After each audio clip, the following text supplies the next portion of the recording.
So before we get started too much into survey design and sample design and experiments, we're going to first have a brief introduction to this chapter. First thing we'll look at is how do we gather data. And there's four basic ways I've put this into, which are surveys, which you've probably taken online, a census, studies. Even though it's not in your book, I listed three common types of studies: observational, retrospective, and prospective. I did that just for completion, even though, like I said, it's not in your book. The last way we gather data is by experiments, and as we go along, we'll explain the difference between an experiment and a study. Define a few words. The first word we're going to define is population. Population is the entire group of individuals that we want information about. This group could be all students at the high school, or it could be all 10th grade students, or our population could even be all 10th grade boys at our school. So the population is just who do you want information about. And like I said, the population can vary based on what we're looking at, what data we want to look at.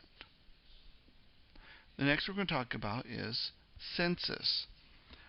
A census is an attempt to make a complete count of the population. The reason why I underline the word attempt is because for a large population, it's impossible.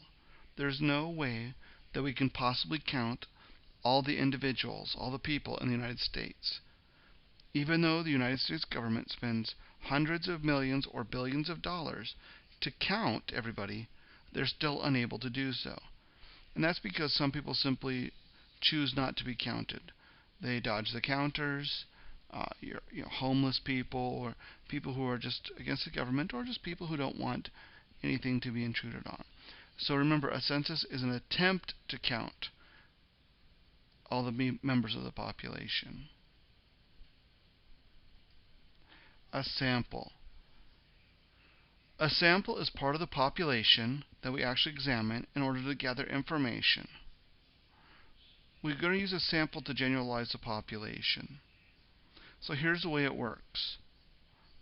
We know that it's hard to count an entire population. So we're going to find a good sample, maybe of a couple hundred people.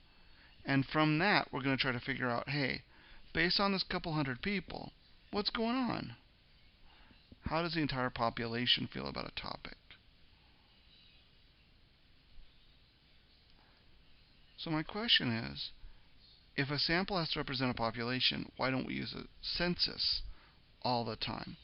And as I told you, a census is not actually accurate. In fact, a well-designed sample will give us better information than a census will. A census is very, very expensive. Trying to count everybody, like I told you, in the United States, is hundreds of millions or even billions of dollars. And as I mentioned, not perhaps it's impossible, it likely is impossible. And then destructive sampling. Let's say you want to test the breaking strength of soda bottles. Well, you have to break them to test it. Same thing with the lifetime of flashlight batteries.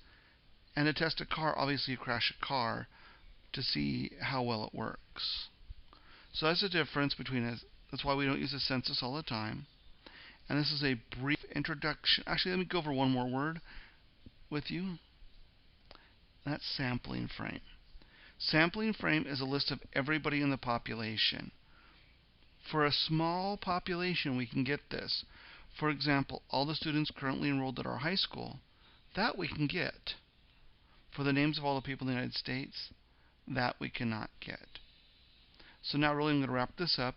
The next video that I have in this series is going to talk about sampling design and some different problems that we have with sampling design.